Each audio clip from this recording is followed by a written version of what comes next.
पर्व न्यूज। आरंभ एका नव्या पर्वाचा।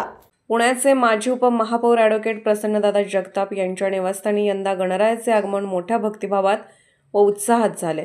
सकाळपासूनच परिसरात मंगलमय वातावरण असून गणेश भक्तांच्या जयघोषाने घर दुमदुमून गेले। ढोल ताशाच्या गजरात बाप्पाची मूर्ती घरात आणण्यात आली। पारंपरिक पद्धतीने पूजा करून गणरायाचं स्वागत करण्यात आलं।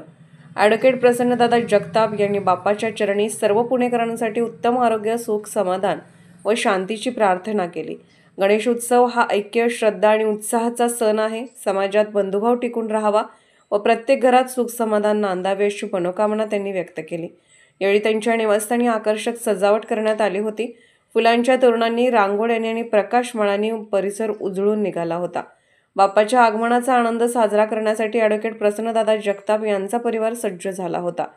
गणेश उत्सवाच्या निमित्ताने ॲडव्होकेट प्रसन्नदादा जगताप यांनी सर्वांना गणेश उत्सवाच्या हार्दिक शुभेच्छा दिल्या। पुणे शहरातील आणि जिल्ह्यातील महत्त्वाच्या आणि ताज्या बातम्या पाहण्यासाठी आजच आमच्या आरंभ पर्व न्यूज चॅनलला YouTube वर सबस्क्राइब करा आणि बेल आयकॉन प्रेस करा।